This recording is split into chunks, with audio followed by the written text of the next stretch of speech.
هنا صوت المنتدى. صوت المنتدى بث إذاعي يأتيكم يومي الأربعاء والسبت من كل أسبوع، وفي الأوقات من 8 إلى 9 مساء أيام الأربعاء، ومن 9 إلى 10 مساء أيام السبت بتوقيت إريتريا. صوت المنتدى على الموجة القصيرة 15245 كيلو هرتز أو 19 متر باند. صوت المنتدى على مدى 24 ساعة في القمر الصناعي النايلسات ب8 درجات غربا، وعلى تردد 11678 للاستقطاب الرأسي. صوت المنتدى إعلام مستقل وحوار وطني بناء. صوت المنتدى.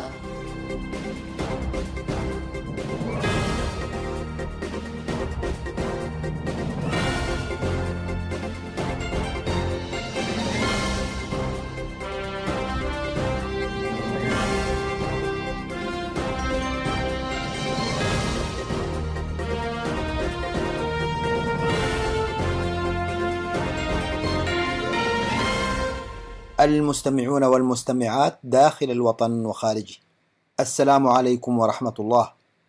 هذا صلاح محمد زين يحييكم عبر أثير إذاعة المنتدى. نستهل ساعة اليوم الأربعاء 22 من يوليو بنشرة للأخبار، ثم نقدم إليكم اللقاء المطول الذي أجريناه مع الناشط السياسي الأستاذ نوري محمد عبد الله للحديث حول ملتقى بولونيا الذي انعقد مؤخرا بلندن، وحول راهن معسكر المعارضة الإريترية. وقتا طيبا مع ساعة اليوم.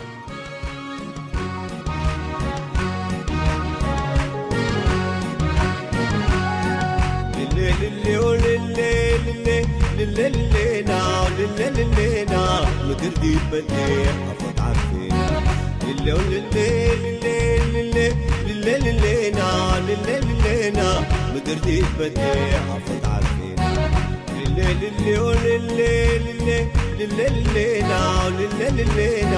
مدردي بدي أفض عارفين.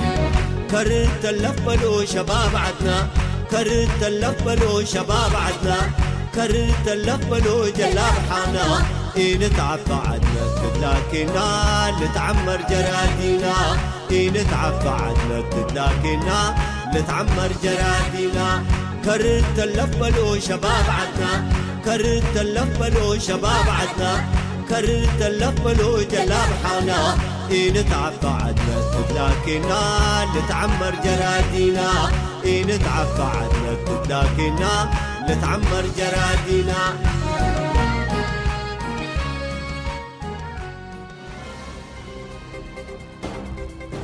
صوت المنتدى.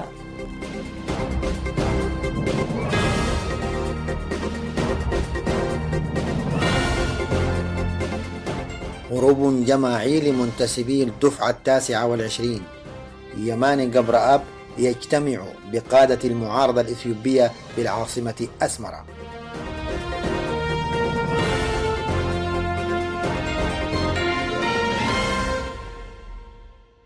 تفاصيل النشرة.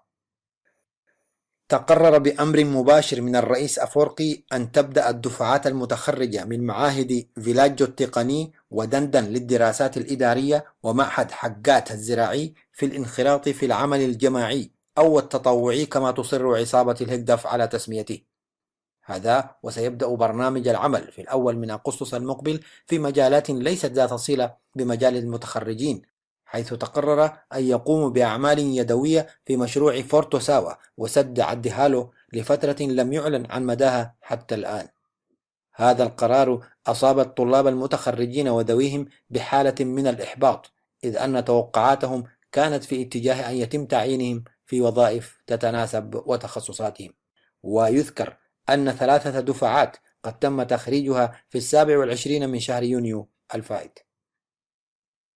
أفادت مصادر عليمة في إقليم جنوب البحر الأحمر أن سلطات الهجدف عقدت عبر واجهاتها الاقتصادية المتمثلة في شركة البحر الأحمر وشركات أخرى اتفاق شراكة يقضي في المرحلة الأولى بإعادة تأهيل مستودعات شركة توتال بتروليوم، وشرعت في العمل في مواقع المستودعات في منطقة الميناء النفطي وفي الكيلو 5 على طريق عصب أديس أبابا، مستخدمة في ذلك عمال بلدية عصب تحت مسمى شركة توتال إريتريا. الجدير بالذكر أن السلطات الإريترية كانت قد استخدمت مستودعات شركة أجب لتخزين المحروقات الخاصة بالقوات الإماراتية المرابطة في قاعدتي عصب الجوية والبحرية منذ بداية مايو الماضي، وتحصل على مبلغ 15 سنتا أمريكيا نظير تخزين كل لتر من الوقود يوميا. من جهتها كانت شركة توتال الفرنسية قد أعلنت في 20 من أبريل الماضي عن وقف عملياتها في اليمن بالتزامن مع إعلانها عن فتح خطوط إمدادات نفطية في منطقة القرن الأفريقي. وكانت الشركة الفرنسية قد أبرمت في بداية هذا العام اتفاقا مع مؤسسة بترول أبو ظبي الوطني. أكدت إدارة التعليم العالي في إريتريا أن نسبة نجاح طلاب الدفعة 28 في امتحانات الشهادة الثانوية كانت 40% فقط، وسيحصل 12% منهم على مقاعد في الكليات الجامعية، بينما ستوزع نسبة 28% من الناجحين على المعاهد الفنية بدرجة الدبلوم. وسيكون الالتحاق بالجيش مصير 60% من أصل 12,000 ممتحن في هذا العام. إلى ذلك يتكرر سخط أولياء أمور الطلاب من ضيق فرص الإجلاس الجامعي ووقف المنح الدراسية الخارجية ومنع التراخيص للتعليم الخاص ورفع نسبة النجاح، بحيث يتم تمرير العدد المحدد فقط من الطلاب الناجحين وإبقاء الذين تم ترسيبهم عمدا. أكدت مصادر إذاعة صوت المنتدى تزايد أعداد الطلاب الذين أجبروا على الانخراط في التدريب العسكري ضمن ما يسمى بالدفعة 29 إلى دول الجوار. وحسب المصادر فإن عدد الهاربين إلى السودان من جحيم النظام الاستبدادي خلال الفترة من 15 إلى 18 بلغ 76 فردا، وإن عمليات الهروب تتم بطريقة منظمة أدخلت الأجهزة الأمنية القمعية التابعة للنظام في حالة من الإرباك والاستنفار، مما دفعها إلى استجلاب قوات إضافية إلى منطقتي أديبرا وقرمايكا، والتي شرعت على الفور بإجراء عمليات تفتيش وتمشيط مكثفة للمنطقة. إلا أن ذلك لم يمنع 16 طالبا من الهروب مستعينين بخرائط للمنطقة وتدليل العناصر الأمنية التي تعيش في حالة من الإرباك والذعر الشديدين. وأوضحت نفس المصادر أن عملية الهروب تتم بالتعاون بين الطلاب وبعض العاملين بمعسكر ساوة الذين يبدون تعاطفهم مع الطلاب ويساعدونهم على الهروب، مما شكل ذلك عبئا إضافيا لعناصر الأجهزة الأمنية التي تتهم من قبل رؤسائها بالتقصير والإهمال، وعادة ما تصاحبها بإجراءات عقابية صارمة. وفي السياق ذاته تؤكد التقارير الواردة إلينا من مركز التدريب العسكري بساوة عن تزايد أعداد الهاربين من منتسبي الدفعة 28 الذين أكملوا تدريبهم العسكري السبت الماضي، رغم وجودهم في أماكن معزولة تتميز بحراسات مشددة، حيث كشفت مصادرنا عن هروب 230 طالبا إلى السودان خلال الأيام الخمس الماضية. عقد منتدى بولونيا في 18 و19 من هذا الشهر بمدينة لندن لقاء تفاكريا نوقشت خلاله أوراق عمل حول إحداث التغيير الديمقراطي في إريتريا بالوسائل السلمية وضماناتها، وإمكانية القوى الديمقراطية في داخل البلاد من إنجاز التحول السياسي المنشود. هذا وقد حضر اللقاء جمع غفير من الناشطين الإريتريين السياسيين والمدنيين، حيث كان ملتقا ومنبرا للنقاش وتبادل الآراء ووجهات النظر حول مجمل القضايا التي تهم قوى المعارضة الإريترية العاملة من أجل التغيير الديمقراطي في إريتريا. وللمزيد تابعوا لقاء المنتدى الذي سيأتيكم عقب نشرة الأخبار. اجتمع مسؤول الشؤون السياسية لما يسمى بالجبهة الشعبية للديمقراطية والعدالة يماني قبرآب بوفد قادة المعارضة الإثيوبية الذي يقوده برهانو نجا رئيس ما يسمى بجنبوت سبات، وتباحث الطرفان حول السبل الكفيلة للإطاحة بالنظام القائم في إثيوبيا والدور الذي ينتظر أن تلعبه الهجدف في ذلك، وتطوير أساليب التنسيق بين قوى المعارضة الإثيوبية بقية بلوغ الأهداف المشتركة. وحسب مصادر إذاعة صوت المنتدى في الداخل، أن الوفد الكبير المكون من 22 فردا من قادة المعارضة الإثيوبية كان قد وصل إلى العاصمة أسمرة يومي الخميس والجمعة الماضيين 16 و17 من هذا الشهر، وحظي باستقبال رسمي من قبل عدد من المسؤولين في الحكومة والجبهة يترأسهم يمان قبر أب. كما تحدث إسياس أفورقي هاتفيا مع برهانو نجا وعبر له عن أمنياته بنجاح مساعيه والتوفيق في لم شمل المعارضة الإثيوبية. وأكدت مصادرنا أن الوفد الزائر التقى أيضا بممثلي التنظيمات والأحزاب الإثيوبية المسلحة مثل دمحيت وجبهة تحرير أوغادين وجبهة تحرير أورومو المعروفة بأونج، وتبادل الطرفان المعلومات حول الأوضاع الراهنة في إثيوبيا، واتفقوا على تنسيق العمليات العسكرية والنشاطات السياسية بقية تحقيق الفعالية المرجوة. وكان برهانو نجا قد صرح في الآونة الأخيرة في اجتماع عقده لمناصريه بالولايات المتحدة أن زمن النضال السياسي قد ولى دون رجعة، وأن حزبه قد أخذ قرارا بتكوين وحدات عسكرية تهدف الإطاحة بنظام الإهودج في إثيوبيا والاستيلاء على السلطة بالقوة على حد تعبيره. وفي هذا السياق قام حزب برهانو نجا قبل أسابيع قليلة بتقديم مساعدات مالية معتبرة للجبهة الديمقراطية لتحرير تيغراي المعروفة بدمحيت، التي تقوم بشن هجمات عسكرية على القوات الإثيوبية انطلاقا من إريتريا، التي يقدم حاكمها الدعم المادي والعسكري اللازمين للجبهة. هذا وقد تجمع وفد المعارضة الإثيوبية من الولايات المتحدة وهولندا واستراليا وبريطانيا. ويذكر أن آخر تقرير للجنة المراقبة الأممية حول إريتريا والصومال قد أكد على تقديم النظام الإريتري للدعم العسكري للتنظيمات الإثيوبية المعارضة التي تقوم بشن هجمات عسكرية انطلاقا من الأراضي الإريترية. نهاية النشر. كرتلف من أنبل من توقف لا تبطر، كرتلف من أنبل من توقف لا تبطر، لو قيو الدايت يهو نتساقم ونباسر، نقوش نقيس نتعلم وعبيل نتق والعمر، نقوش نقيس نتعلم وعبيل نتق والعمر، اقل فرح فتاينا وأبا يقل تحسر.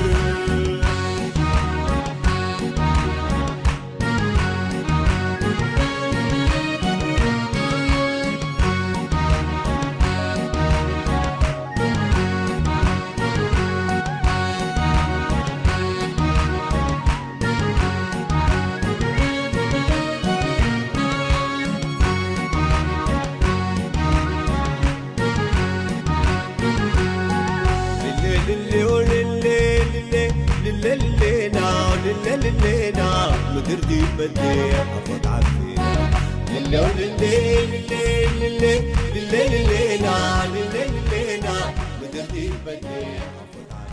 مستمعي ومستمعات صوت المنتدى، نستضيف في لقاء اليوم الأستاذ نوري محمد عبد الله، وهو ناشط سياسي من المنتدى الإريتري للتغيير، وهي منظمة مجتمع مدني إريتريا.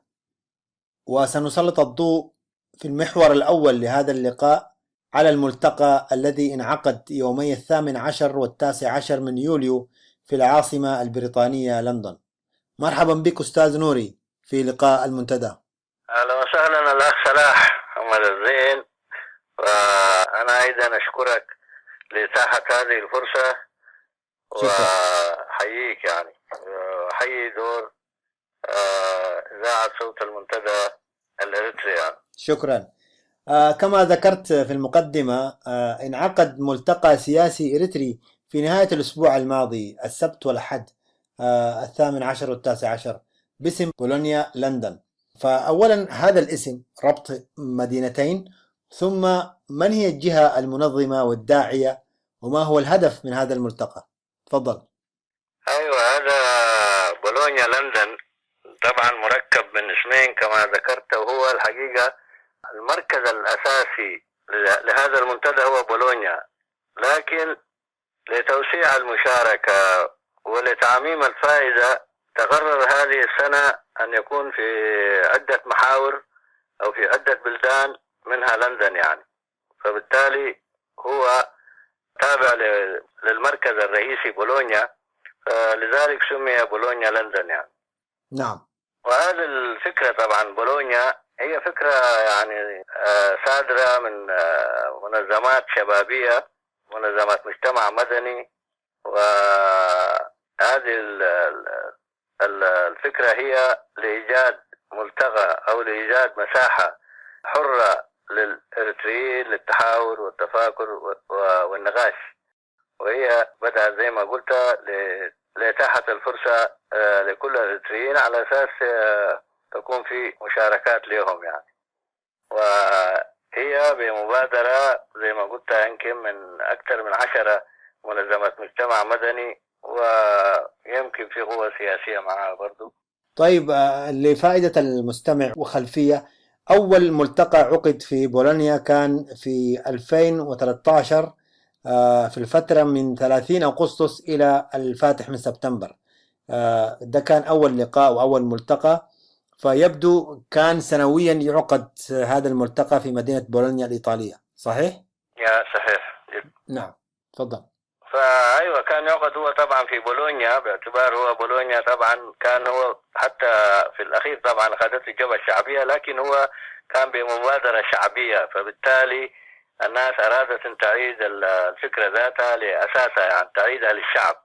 هي أساسا كانت بمبادرة من شعبية في التاريخ يعني، لكن بعدين طبعا استولت عليها الجبهة الشعبية وكده، بقى هو منتدى للجبهة الشعبية يعني.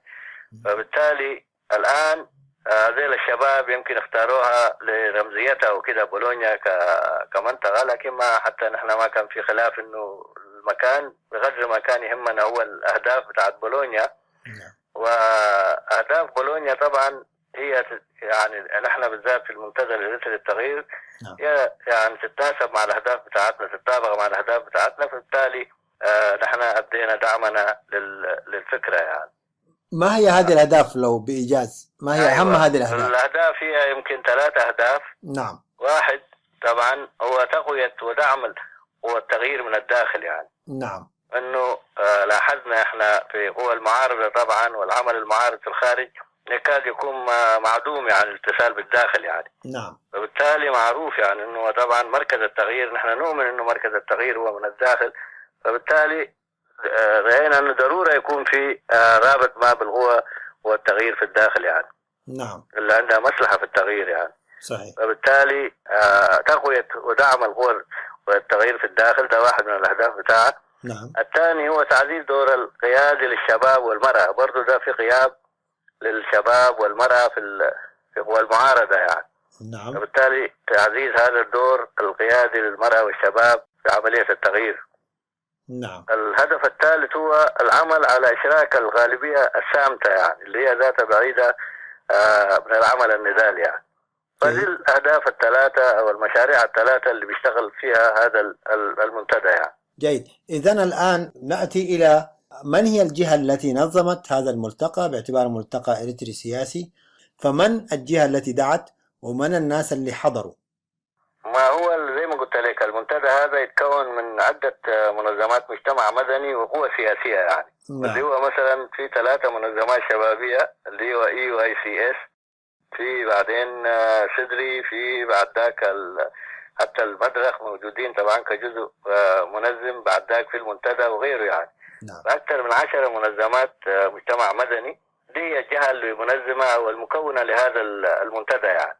فبالتالي في لجان وكذا هي اللي نظمت، وهي من وقت لآخر تلتقي، وهي اللي المرجعية لهذا العمل يعني. والحضور هل كان في شروط للحضور أم كان مفتوح يعني؟ لا ما في حضور، الشروط هو مفتوح وهو شفاف، وهو يعني يتيح الفرصة لمشاركة كل الإريتريين يعني بدون أي إغسال أي جهة كانت يعني. طيب كيف تقيم الحضور في الكم والنوع؟ والله هو شوف الكم يعني النوع هو كان اجتماع نوعي يعني، لكن الكم برضو لا بأس به، بس هو يمكن كان فيه قصور. أنا كنا نتمنى أنه يكون في حضور لكل الفعاليات الإريترية أو لكل المكونات السياسية والمجتمعية وكلها تكون حاضرة، لكن يبدو منتدى لندن كان فيه بعض القصور يعني. ما يعني الحضور ما كان بالمستوى اللي نحن كنا نطمح له يعني. أوجه القصور أين كانت؟ أوجه القصور ربما كانت في الإعلام له أولا، نعم. الترويج له، نعم. بعدين في الدعوة يمكن. نعم. الشيء الثالث التوقيت يمكن كان برضو يعني كان في خطأ ما مقصود أخذ في أيام العيد. نعم. وبالتالي دي كلها اجتمعت وبالتالي يمكن أثرت في نوعية الحضور يعني. طيب نأتي في فعاليات الملتقى. كيف بدأ الملتقى؟ وما هي الأوراق، عناوين الأوراق ومضامينها التي نوقشت في هذا الملتقى؟ أنا زي ما ذكرت لك طبعا المضمون كان قوي، يعني المضمون كان فعلا مليان والمناقشات كانت جادة والأوراق اللي قدمت فيه طبعا الأجندة كان شامل، كان كبير، ويمكن يتلخص في أنه دور منتدى بولونيا طبعا تعريف بدوره وأهدافه وكده. نعم. بعدين كان في برضو يعني هو زي ما قلنا الأهداف اللي ذكرناها طبعا والوسيلة لتحقيقه هي سلمية يعني. فبالتالي برضو ضمن الأوراق كان مقدم عنه قوة النضال السلمي. نعم. وفعاليته كده. كان في ورقة برضو حول إمكانية إحداث التغيير من الداخل. نعم. بعد ذلك كان في برضو تقرير أو كان في تنوير حول العمل في الداخل والصعوبات اللي قاعد تواجهه والمهم والمطالب بتاعته كده يعني.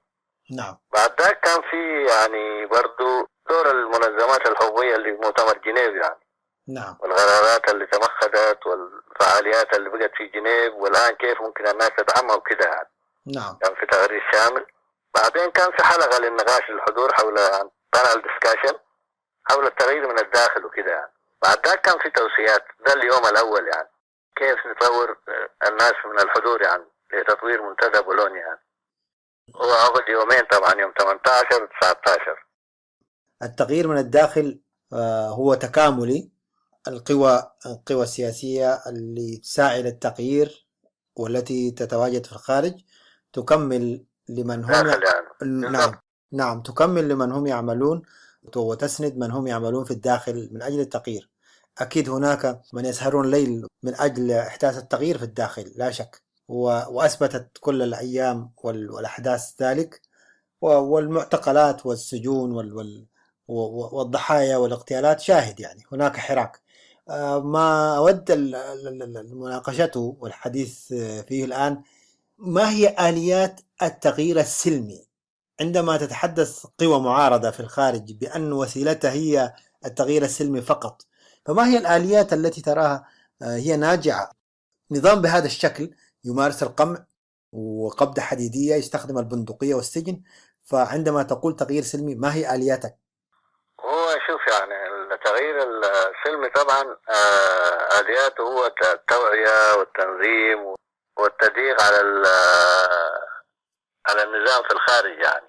نعم. اوكي. ودعم زي ما قلنا القوى اللي هو باعتبار يعني احنا زي ما قلت هو النضال هو تكامل في الداخل والخارج، لكن نؤمن انه مركز التغيير هو في الداخل يعني. لا شك. القوى الاساسيه بتاعت التغيير يعني. نعم. لكن النضال هو تكاملي يعني. نعم. الآليات بتاعته زي ما قلت لك هو التعبئة والإعلام والتضامن، خلق التضامن والنشاطات اللي بتعملها هذه القوى المدنية في الخارج من خلال محاصرة هذا النظام في الخارج يعني. للآليات بتاعته وكمان مطاردته برضو من خلال المنظمات الحقوقية يعني. للآليات اللي نحن بنشتغل فيها، لكن في نفس الوقت برضو نحب نأكد انه نحن نحترم برضو الخيارات. ده خيارنا نحن مثلا كقوة مدنية ومنتدى بولونيا يعني. لكن منتدى بولونيا برضو والقوة العاملة فيه تحترم برضو خيارات الآخرين يعني. لأنه في النهاية هي تكاملية زي ما قلنا يعني. نعم. نحن ننادي بالوسائل السلمية، وإذا في ناس عندها خيارات أخرى برضو نحن نحترم خياراتها يعني. هو المطلوب انه كيف الناس يكون هدفها هو واحد. جميل. هدفنا هو انه نفتكر هو اسقاط هذا النظام وبناء النظام تعددي، بناء دولة القانون، دولة المواطنة. ده هو الهدف يعني. نفتكر بكل الوسائل اذا كان هي ذاتها قدرت الناس تعمل مع بعض نقدر نصل للهدف يعني. لو ركزنا في الهدف هو المهم انا في تقديري يعني. لكن نحن باعتبارنا نحن موجودين في برا اريتريا ونحن منظمات مجتمع مدني، فبالتالي ده هو الخيار وده الطريقة الوسيلة الأنسب للنزال يعني. فبالتالي هذا هو خيار نزال يعني. ده اللي أقصده يعني. نعم نعم. ولكن هناك من يرى أنه هذه الوسائل التي ذكرتها السلمية مثل التظاهرات والضغوط غير مجدية. هناك من يرى أنها غير مجدية، وهذا النظام لابد من مواجهته بالعنف لأنه يستخدم العنف. هو هذا طبعا برضه هو خيار، لكن نحن نعتقد انه هذا الخيار عنده متطلبات يعني. نعم. انه اول شيء انه هو ذاته يتطلب انه يكون في تنظيم، يعني انه جماهير الاريتريه دي تكون منظمه وهي واعيه، وفي النهايه اذا كان هو لابد منه انه هو يكون على الاقل قرار بتاعت الشعب كله يعني. لكن اذا كان هو هو بس مجرد رغبه طبعا تبقى نحن بس بنحترم الخيار، لكن نحن عندنا تقديراتنا وعندنا برضه قراءاتنا للواقع الاريتري يعني.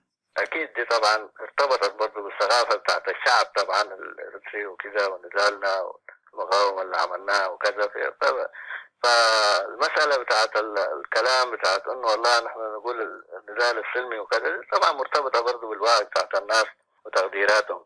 فالمرحلة اختلفت والعدو اختلف وفي حاجات كثيرة تغيرت يعني. فبالتالي أنا أعتقد نحن من خلال الوسيلة اللي نحن اخترناها وده خيارنا قدرنا فعلا يعني نعمل ممكن من الداخل يتم التغيير ده بكل سهولة،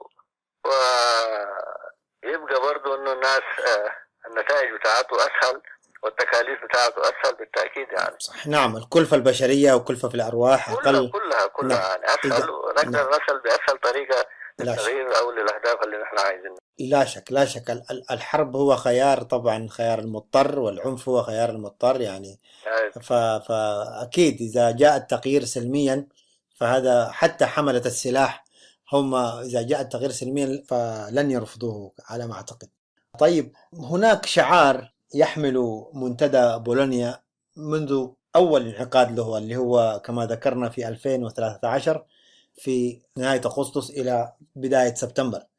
هذا الشعار يقول: حلول إريترية لمشاكل إريتريا. هو شعار جميل ولكن وجد أيضا معارضة على نطاق شبه يعني واسع. هناك من فسر هذا الشعار وكأنكم تقولون لنا هذا الرأي المعارض لهذا الشعار أو المتحفظ من هذا الشعار، إنه كأنكم تقولون أن هناك أناس يريدون أن يأتوا بحلول غير إريترية لمشاكل إريتريا. أكيد أثيرت هذه المسألة أيضا في هذا الملتقى. طبعا أثيرت بشكل كمان كان قوي تقريبا. نعم. لكن هو طبعا أنا أفتكر الدافع هو الأجواء بتاعت التشرذم الموجود والخلاف الموجود والأجواء الغير صحية يعني. نعم. لكن في أجواء صحية أفتكر هو ما جديد الشعار، هذا شعار قديم. نعم. أنا أفتكر مضمون هو استغلالية القرار السياسي. نحن عندنا مشاكل كارثية. نعم. ومشاكلنا ما ننتظر يحلها علينا آخرين يعني. نعم. يجب أن نقعد نجلس ونتحاور ونحل المشاكل بتاعتنا. أنا ما أفتكر هو بعدين هو يعتبر واحد من الثوابت الوطنية يعني استغلال القرار السياسي وكده يعني. نعم. لكن زي ما قلت يعني إنه الناس أحيانا الأجواء تترك الناس يفسروا تفسيرات مختلفة، وهذا يمكن الدافع وراء التساؤل ولماذا وكيف وكذا. نعم. لكن أنا أعتقد هو شعار صحيح وشعار في مكانه، وهو واحد من الثوابت الوطنية إنه نحن عندنا مشاكل نحلها برانا يعني. إذا نحاول ننتظر الحلول من الآخرين أو نترك الآخرين يتدخلوا في شؤوننا، أنا أعتقد ما في مشكلة تتحلى من خلال الآخرين يعني في إريتريا يعني. طيب، هناك دعوة لتغيير هذا الشعار. إذا كان الأمر يعني مجرد صيغة شعار وتغييره يلطف الأجواء أو يقرب ما بين الفرقاء، فما الإشكال في إنه يغير هذا الشعار أو يتم إعادة صياغة هذا الشعار؟ ما طرح أمر إعادة صياغة هذا الشعار وتعديله؟ لا، ما هو زي ما قلت لك يعني إنه التحفزات أو أيوة تفسيرات يعني. هي كانت تفسيرات يعني ما مبنية على أشياء حقيقية يعني. نعم. إن هي مجرد حساسيات، مجرد زي ما قلت عدم الثقة، الجو بتاعت أجواء عدم الثقة اللي موجودة. نعم. وأنتم تقصدوا إيه ولماذا رفعتوا هذا الشعار، وهل هناك تدخلات خارجية، أو أنتم تخشوا من تدخلات خارجية، ومن هي القوى الخارجية، وهكذا يعني. نعم. لكن هو شعار عادي إنه والله في مشاكل إريترية نقعد نحلها بشكل نحن كاريتريين يعني. وأنا أعتقد نحن كاريتريين مشاكلنا ما مستعصية يعني لدرجة إنه مثلا ما تتحلى أو كذا يعني، هي عادية وممكن الناس بجلوس تحاول تحلها يعني. وهذا هو. وبعدين التدخلات برضو موجودة يعني، من زمان موجودة هذه التدخلات، وبالتالي برضو ما نسمح للتدخلات يعني. ضمنا برضو إذا البعض حاول يفسر إنه في تدخلات طبعا والكل عارفها يعني، فنحن يعني ضد تدخل الآخرين في شؤوننا الداخلية يعني كارثيين يعني. تدخل من أي طرف؟ من أي؟ والله تدخل حصلت تدخلات قبل كده يعني. في فترة تغيير المسير حصل تدخل من إثيوبيا، في فترة الكفاح المسلح تدخل من وياني، الآن برضو في مرحلة بتاعت التغيير برضو في تدخلات طبعا، قوة خارجية بتتدخل إذا أنت سمحت لها وكذا يعني. قلت في فترة الكفاح المسلح تدخل من وياني؟ أيوة طبعا يعني. الجبهة الشعبية يعني استقوت بويانة تجراي تحالف. نعم. أيوة تدخلت بين المشاكل بين جبهة التحرير والجبهة الشعبية وكذا. واليوم برضو في تدخلات طبعا يعني، وانت لو ما يعني حليت براك مشاكلك وديت مجال للآخرين ممكن يتدخلوا يعني. ده المقصود يعني، تدخل من حيث المبدأ موجود يعني. ولكن باعتبارك أنت من منظمة هي الآن جزء من هذا المنتدى، ليس هناك قوى إريترية وطنية في المعارضة مقصودة من هذا الشعار يعني؟ ليس. لا ما موجود أي قوة إريترية. هو شعار نحن نؤمن به وهو ثابت من ثوابتنا الوطنية. جيد. وهو يمكن في مضمون هو ما يبتعد عن انه استقلالية قرارنا السياسي يعني في كل المجالات، ونحن ما عندنا مشكلة مع الآخرين، لكن نرفض أي تدخل يعني بأي شكل كان يعني. طيب، نرجع لأجواء وفعاليات المنتدى. ما هي أهم التوصيات أو أهم القرارات والتوصيات الذي خرج بها أو انبثقت من هذا الملتقى؟ والله هو شوف أهم التوصيات أو أهم القرارات أو أهم التوجه العام اللي طلع هو أنه والله يا أخي الناس نعم. يجب أن تعمل مع بعض. هو المشكلة اللي موجودة يمكن في معسكر المعارضة هو ما يعني مش عيب انه الناس يكون عندها مختلف وجهات النظر، لكن العيب في انه الناس ما قادرة تشتغل مع بعض. فبالتالي كان في التأكيد على العمل المشترك. نحن لازم بأي طريق مهما كان الخلاف او مهما كان مساحة الخلاف انه الناس لازم تعمل مع بعض يعني. جيد. فده يمكن كان في توصية من كل الناس، وكان في استعداد للناس او في وعي بالمسألة دي، في انه الناس المرحلة الجاية لازم الناس تجنب خلافاتها وتعمل مع بعض يعني في الحاجات المتفقة فيها والحاجات اللي اتفق فيها كثيرة يعني. 2 احترام خيارات البعض. نعم. انه نحن عندنا ده خيارنا عايزين نشتغل بالطريقة دي، الاخرين برضه عندهم خيار نحترم خياراتهم يعني. جيد. والتوصيات في انه كيف انه المنتدى بتاعت بولونيا ده فعلا كانت في بعض الملاحظات، انه هو طبعا الناس اولا في قصور منه هو ذاته، انه ما قادر يوصل فكرته للناس. الشيء الثاني بحكم وجود بعض القوى السياسية في هذا المنتدى، انه الناس كانت ترى انه اذا هو ما دامت الفكرة هي فكرة شبابية وفكرة بتاعت منظمات مجتمع مدني، نعم. تكون يا اخي تحت مظلة واحدة للمنظمات المدنية، عشان كل المنظمات المدنية تدعمها وتتشغل بها، والقوى السياسية دي تبتعد غليلا يعني، يكون عندها تعمل مع القوى السياسية الثانية يعني. انه وجود القوى السياسية يعني خلى انه الناس تشك انه هذا المنتدى هو تابع لقوى سياسية معينة يعني. وبالتالي دي برضو واحدة من الملاحظات او من التوصيات اللي كانت موجودة في المنتدى. والشيء الثالث يمكن كان في انه والله توصية بتاعت انه الناس يا اخي لازم ما تقع في اخطاءات اللي وقعت فيها من قصور، يبقى في التوقيت او في كذا يعني. التوقيت كان ما مناسب يعني، انه الحاجات دي ما تتكرر لقدام، انه الناس لازم تراعيها وكذا يعني. طيب، موقف هذا الملتقى من قوى المعارضة السياسية، التنظيمات السياسية العاملة في معسكر المعارضة والتي تناضل من فترة يعني ليست بقصيرة من أجل إسقاط هذا النظام. ما هي رؤيتكم أو موقفكم من هذه التنظيمات؟ وهناك مظلة أيضا ربما في المحور القادم نتحدث بشكل أوسع عن قوى المعارضة السياسية. ما هي رؤية هذا الملتقى؟ هل هناك أي اتجاه للعمل مع هذه التنظيمات السياسية العاملة في قوى المعارضة والعاملة من أجل إسقاط النظام وإزالته؟ والله هو شوف يعني زي ما قلت يعني الأفكار الأهداف بتاعت هذا المنتدى واضحة يعني. نعم. والمنتدى هذا زي ما قلت مفتوح لكل الإريتريين يعني. نعم. وأي قوة يعني تدعم هذه الأهداف وهذه الفكرة هي ما يعني المنتدى عنده الاستعداد يتعامل مع الكل ومنفتح للكل.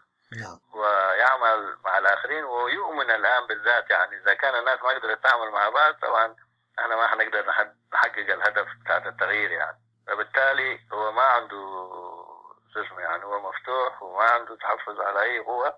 لكن زي ما قلت لك حتى وجود القوى السياسية اللي هي الآن موجودة في المنتدى ده نتيجة لأنه هي دعمت الفكرة يعني. يمكن الآخرين ربما يكون الفكرة ما وصلتهم أو ما تم الاتصال بهم أو هو في قصور من جانب المنتدى عشان كده يمكن ما تفاعلوا معها.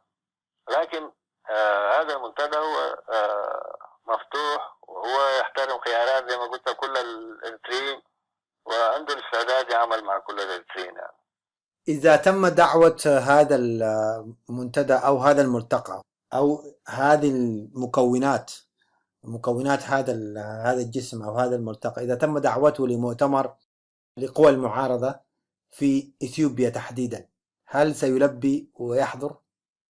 والله أنا مبدئيا ده وجهة نظري يعني. نعم. ما أعتقد يكون في مشكلة. لكن هو زي ما قلت لك هذا الحاجات هذه القضايا دي وهو طبعا في بداية يعني يحتاج إلى مناقشة إلى قرار يعني من المنتدى يعني. أنا الآن ما أقدر أقول فعلا المنتدى كله ممكن يحضر أو جزء الناس من المكونين من المنتدى ممكن يحضروا.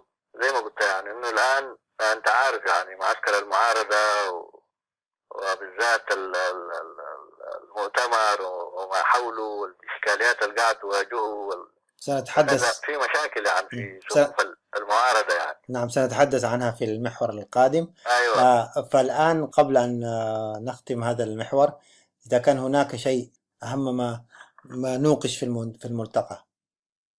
والله هي دي الأشياء اللي قلت لك. طبعا اليوم الثاني للملتقى كان في ورشة بتاعت عمل طبعا. نعم. عقدت وكان في كمان يعني مثلا برضو ضمن الأوراق يعني كان في الورقة اللي كان يفترض تقدم اليوم الأول طبعا واللي هي يعني حول ماهية النظام هدف وعمل أجهزته الأمنية وكده قدمت طبعا من خلال داوود مسن ودي كان محاضرة قيمة أنا في تقديري. نعم. وبعد ذاك عقدت الورشة بتاعت العمل على أساس إنه التوصيات اللي ساحبت المنتدى إنه المنتدى كيف ممكن يستفيد منها وكيف يضعها في برامجه المستقبلية وكده يعني. جيد. وكيف يستفيد منها في المنتديات القادمة وكده يعني. فده يمكن باختصار كل ما كان موجود. وزي ما ذكرت إنه حيكون في طبعا بولونيا في أوكلاند في أغسطس وبعدين حيكون بولونيا الرئيسي برضو في أكتوبر. فبالتالي العملية مواصلة ونتمنى أنه في المراحل الجاية بولونيا يعني في الآن برضو عدة منظمات مجتمع مدني طالبت أنه تكون جزء من هذا المنتدى. نعم. ونتمنى أنه بولونيا ده فعلا يعني باعتباره هو زي ما قلت يعني ملتقى إريتري حر الإريتريين يقعدوا يتناقشوا فيه بشكل مستقل. أنا أتمنى يعني أتوقع أنه بولونيا حيساهم في حل المشاكل اللي قاعد تواجه معسكر المعارضة يعني. جيد. مستمعي ومستمعات الأكارم، كان يتحدث معنا الأستاذ نوري محمد عبد الله حول ملتقى لندن بولونيا الذي انعقد في 18 و19 من يوليو في هذا الشهر الجاري، وتحديدا يوم السبت والأحد الماضيين. فاصل قصير وننتقل إلى محور آخر من هذا اللقاء. ابقوا معنا. كرتلف ام بالله لجا قالب من هلا، كرتلف ام بالله لجا قالب من هلا، جلاب قطع شعبنا اريتريا ومدرا، لين تعفى من قبلات يوم تامع البدرة، لين تعفى من قبلات يوم تامع البدرة، حوي انت السانينا عدنا مثل عمرا.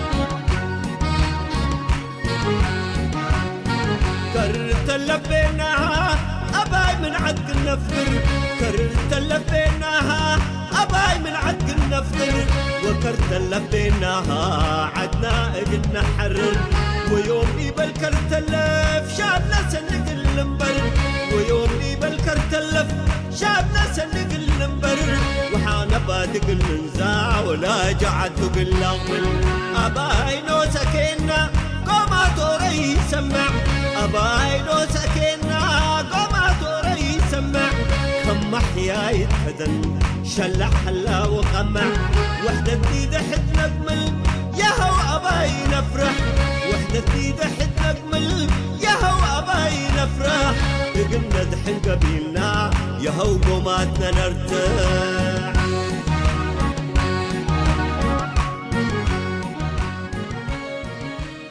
مرحبا بكم مرة أخرى مستمعي ومستمعات الأكارم، ومرحبا بك أيضا الأستاذ نوري. أهلا وسهلا أخ سلاح. طبعا محورنا الأول كان حول ملتقى بولونيا لندن، وفي هذا المحور سنتحدث عن قوى المعارضة السياسية والحالة التي تعيشها والأزمة التي تعيشها والحلول من وجهة نظرك، باعتبارك كنت مناضلا في صفوف الثورة الإريترية إبان الكفاح المسلح، والآن لازلت أيضا تناضل وتعمل كناشط سياسي من أجل إحداث التغيير في إريتريا بالوسائل السلمية كما ذكرت في المحور الأول تحت مظلة المنتدى الإريتري للتغيير. في رأيك أين تكمن مشكلة المعارضة؟ قوى المعارضة الإريترية حقيقة تعيش في أزمة، تعيش في مشكلة مماثلة للعيان، لا تحتاج إلى تفصيل، ولا أحد يقدر يقول ليست هناك أزمة داخل قوى المعارضة الإريترية.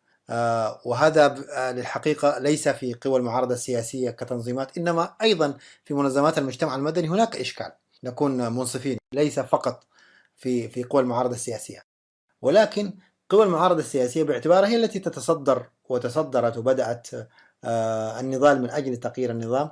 فأين تكمن مشكلتها يا أستاذ نوري في رأيك؟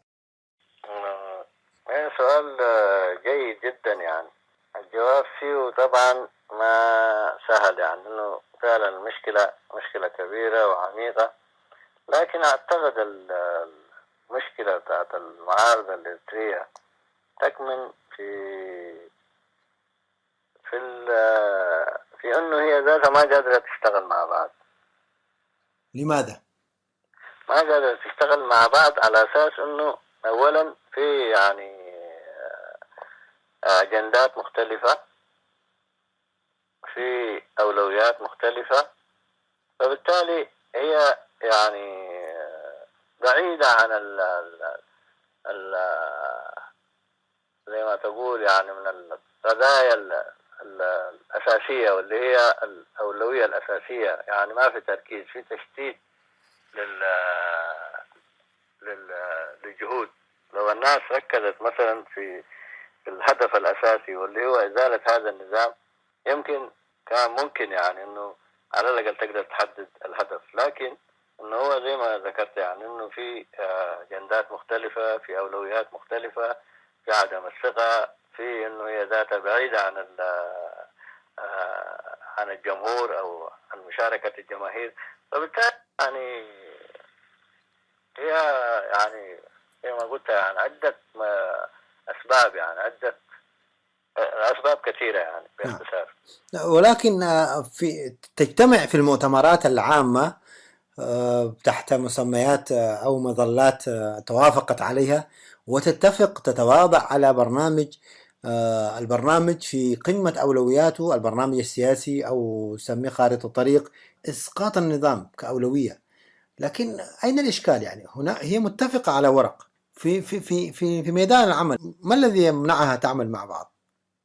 والله زي ما ذكرت لك، أولا طبعا المعارضة معارضة طبعا هي من مرحلة التحرير الوطني يعني. معارضة قديمة وفي مشاكل قديمة وإلى آخره. ففي طبعا في إنه مسألة الاختلافات والحساسيات القديمة وعدم الثقة وإلى آخره، دي طبعا تعامل موجود يعني. الشيء الثاني زي ما ذكرت انه الناس قاعد تختلف في ما بعد اسقاط النظام، انه الناس قاعد تختلف في تناقش قضايا بعد اسقاط، يعني مش القضايا بتاعت المرحله يعني. فبالتالي الجهود داية في خلافاتها الثانويه، في حاجات ما اساسيه، في انه في سلطه وهميه. فبالتالي دي يمكن المشكلات البارزه يعني. فبالتالي انا افتكر المعارضة مطلوب منها أنه تعيد النظر في حاجات كثيرة، منها أنه هي فعلا تحدد الأولويات بشكل صحيح يعني. هناك من يحاول تقسيم هذا المجتمع. هل في داخل المعارضة هل الخلاف هو لأنه ما بين ناس يعتقدوا معتقدات مختلفة، أو ما بين جهويات؟ هناك من يريد أن يصنف أيضا الصراع بأنه جهوي هو مناطقي. هل تفتكر المشكلة في الاختلاف العرقي والاختلاف الديني؟ لا، أنا ما أعتقد أنه ده فعلا يعني أنه في خلافات حقيقية يعني عرقية وإيديولوجية وهكذا. زي ما قلت لك، هو الخلاف هو خلاف، دي يمكن سمات بتاعت أزمة أو سمات بتاعت ضعف، إنه عشان كده بتبرز الحاجات دي. لكن أنا أعتقد الإشكالية السبب الحقيقي هو طبعا أولا هي طبعا واحد إنه هي ذاتها خارج الوطن، ودي ذاته المعارضة لما تكون في المهجر أو تكون برا البلد في مساوي يعني. منها طبعا التدخلات، منها إنه هي ذاتها فعلا يعني مع الوضع اللي موجود ذاته في المنطقة، والبعد عن الواقع، عوامل كثيرة تأثر عليها يعني. البعد عن الواقع كمان على الأرض، البعد عن الواقع المتغيرات، في أسباب طبعا موضوعية. نعم. لكن زي ما قلت لك يعني إنه الآن المعارضة ما قادرة يعني تتجمع وتوظف إمكانياتها المحدودة، سواء بقت البشرية والمادية، توظفها بشكل صحيح وفي الهدف الصحيح يعني. دي يمكن هي من المشاكل اللي قاعد تواجهنا، وعدم برضو اعتمادها على جمهورها يعني. التفكير كله باقي الآن المعارضة بالذات جزء موجود قول في إثيوبيا مثلا المعارضة الأساسية أو التقليدية، وفي معارضة طبعا في المهجر تشكل من قوة بتاعت منظمات مجتمع مدني وغيره، أو قوة الشبابية اللي الآن هي تعتبر قوة جديدة انتمت للمعارضة بعد الاستقلال وكذا. فالآن مطلوب هو أن المعارضة دي تكون في فعلا مظلة جامعة تجمع كل القوى، حيث نقدر نوظف إمكانياتنا المادية والبشرية لتحقيق هدف واحد، وهو إسقاط هذا النظام يعني. نعم. طيب، هناك رأي يقول إنه هذه المناشطة التي تقوم بها منظمات المجتمع المدني، هذا الوقت والجهد والمال الذي يهدر، ليه يكون بعيد من قوى المعارضة السياسية؟ يعني صح هي في إشكال، وفي النهاية نحن هذه المعارضة هي منا والجزء، يعني كلنا معارضة وكلنا في معسكر وكلنا في مركب، إذا قرق فسيقرق بالجميع. ليه ما يكون هناك جهد أيضا من أجل حلحلة إشكالات هذه القوى؟ يعني صحيح هي نادت منذ الملتقى الذي عقد في 2010 ثم أواسا 2011 نادت ودعت الجميع أن يعمل معها، ولكن ما أدري ما الإشكال في أنه هذه المؤتمرات وهذه الملتقيات أيضا يكون جزء من همها حل الإشكالات أو تقديم حلول لهذه المعارضة، حلول لإشكالاتها. ما هو زي ما ذكرت، هو فعلا يعني هو يفترض أنه الكل يبذل مجهود في أنه يقلل يعني من هذا الخلاف من هذا التنافر الحاصل. لكن هو الدعم بتاعت المعارضة في جزء منه هو دعم بتاعت المجتمع، يعني المجتمع برضو تجاوبه، مساهماته، دعمه، زي ما ذكرت انه هو ذاته ما فعال او ما متفاعل مع المعارضة. يعني ده في جزء منه الدعم بتاعت المعارضة هو يمكن هو سببه هو انه ما في تفاعل مجتمعي مع المعارضة، يعني ما في دعم جماهيري او كما ينبغي يعني. لكن في جزء منه برضو المعارضة ذاتها يعني هي فعلا يعني الوقت بتاعها او ما عندها رؤية كيف ممكن تنظم هذه الجماهير وكيف تستفيد منها، ما في رؤية موحدة يعني. فبالتالي اي عمل ما منظم برضو يكون ما فعال يعني.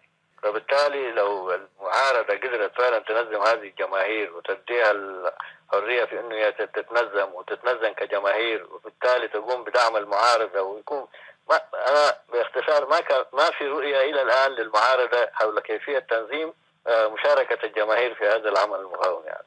إذن برضو من الأسباب. نعم، إذن الملامة على قوى السياسية، على قوى المعارضة، وليس على الجماهير، لأن الجماهير تقول لك أنا كيف أدعم معارضة قارقة في خلافات جانبية ثانوية شخصية، وكما قلت عدم ثقة وتراكمات من أيام الثورة. فالملامة عليها هي المعارضة، عليها أن تنظم، عليها أن تبدي جديتها حتى يلتف حولها الجماهير. ولا إيش رأيك؟ بالضبط. إلى جانب هذا طبعا المعارضة ذاتها التقليدية والمعارضة اللي كان موجودة أصلا ما قادرة تستفيد من المعارضة الحديثة. نعم. اللي هي أخيرا يعني غادرت النظام وجات وموجودة وكذا. هي طبعا دي دورها حيكون أساسي يعني في عملية إسقاط النظام، لكن برضو القوة دي ما مستفاد منها. وبالتالي عشان المعارضة ذاتها ما فعالة يعني، حتى الناس اللي يغادروا النظام ويجوا الناس ما قاعد تستفيد منهم يعني. فبالتالي التأثير موجود فعلا يعني في المعارضة. في نفس الوقت برضو التأثير برضو موجود في الجماهير، انه هي ذاتها ما قادرة تتجاوز هذه المعارضة يعني. كيف تتجاوزها؟ ما قادرة تتجاوز هذه المعارضة، ماذا تفعل هذه الجماهير؟ والله هو الآن الجماهير تفعل الكثير. ان الجماهير في إمكانها انه هي ذاتها تنظم نفسها وتفرض انه المعارضة دي اما ان يعني تاخذ الطريق الصحيح نعم. لتحقيق الهدف، واما ان تتجاوزها ويكون عندها قياداتها وتنادل بطريقتها يعني. نعم. وأنا أعتقد هذا هو المتبقي الآن، تبحث عن خيار آخر. صحيح. يبدو المعارضة دخلت في باب مسدود. نعم. وبالتالي أنه التفكير الآن موجود أنه الجماهير في أي موقع تنظم نفسها وتقوم بواجبها يعني في تحقيق أهدافها وهو إزالة هذا النظام. والله ونحن نتحدث عن هذه المعارضة كما قلت، نحن جزء منها رضينا أم أبينا، ولكن بكل أسف يعني بكل حسرة يعني حتى هذه المؤتمرات والملتقيات التي كانت تعقد أصبحت الآن عاجزة عن الوصول إلى المؤتمرات نفسها، والوصول إلى كم سيمينار وكم ملتقى وكم منتدى تأجل. فحتى هذه المؤتمرات التي نعتبرها هي مجرد مؤتمرات، أو البعض يعتبرها مجرد مؤتمر وخروج بقرارات، حتى الآن وصلت لحالة يعني ما قادرة تعقد مؤتمر للأسف. فنختم بما الحل في رأيك من وجهة نظرك كمناضل أستاذ نوري، ومن وجهة نظر المنتدى الجزائري للتغيير والذي كان يقوم بمبادرات ويطرح بعض التصورات وبعض الأوراق أذكر يعني منذ إنشاؤه كحلول. فالآن ماذا لديكم أو ماذا ترون الحل يعني في كلمات؟ ما هو الحل للخروج من الأزمة؟ ما هو زي ما قلت، الخروج من الأزمة هو أنه الناس اللي عندها رؤى متشابهة تعمل مع بعض. أنه الآن المعارضة اللي بشكلها الآن موجودة كلها متجمعة يعني في خلط كده يعني، انه في حركات مطلبية وفي ما بعرف حركات مناطقية وفي حركات قومية وفي شنو مش عارف ايه وفسائل وطنية فعلا طارحة برامج لكل الاريتريين. فانا اعتقد يعني لو بقى في انه هو ذاته يعني القوى الوطنيه اللي هي ذاتها طارحه برامج وطنيه قدرت تعمل بلوك يعمل يكون في صياغه جديده للعمل المعارض ده، لكن بشكله الان بشكله الموجود ده المتداخل ده هيكون في صعوبه يعني. ده جانب. الى جانب الثاني برضو المعارضه حقه تفوق، وبالتالي ان هي ذات تفكر بشكل مستقل يعني. انه الآن صراحة يعني واحد من برضه من المشاكل يمكن اللي ما ذكرنا عليها وتطرقنا عليها التدخلات ذاتها موجودة يعني، ودي برضه سبب من أسباب الضعف.